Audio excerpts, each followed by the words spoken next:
સુરતમાં મતદાર જીવિત હોવા છતાં ફોર્મ નંબર 7 ભરી વાંધા રજૂ કર્યા હતા. જ્યારે સમગ્ર મામલે ભાજપના વોર્ડ નંબર 25ના કોર્પોરેટર સામે ગંભીર આક્ષેપ કરવામાં આવ્યા હતા.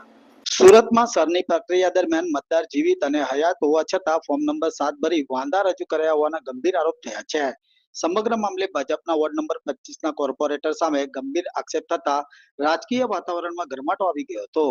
માત્ર લિંબાયત વિધાનસભા મત વિસ્તારમાં 31,000 જેટલા ફોર્મ નંબર 7 ભર્યા છે, જેમાં વધુ સંખ્યામાં મતદારો મૃત હોવાથી નામ કમી કરવા ફોર્મ ભરવાના ગંભીર આરોપ થયા હતા. મતદારો જીવિત છતાં મૃત નામ જાહેર કરી ભાજપ કોર્પોરેટર વિક્રમ પાટીલે ફોર્મ નંબર 7 ભર્યા હોવાના આક્ષેપ થયા હતા.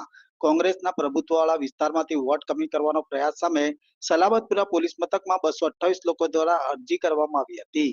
સાથે સાથે મતદારોને મૃત ઘોષિત કરનાર ભાજપના કોર્પોરેટર સામે ગુનો દાખલ કરવા માંગ પણ કરવામાં આવી હતી. જે મામલે મોટી સંખ્યામાં મતદારોએ વિરોધ દર્શાવતા કોંગ્રેસ અને લઘુમતી સમાજના આગેવાન અસલમ સાયકલવાળાએ નિવેદન કર્યું હતું. ભાજપ કોંગ્રેસથી ડઘાઈ ગઈ છે. કોંગ્રેસના નિર્ણાયક મતોનો સફાયાના પ્રયાસ મામલે ચૂંટણી પંચ અને કલેક્ટરને રજૂઆત કરી હોવાની વિગત પણ મીડિયાને જણાવી હતી.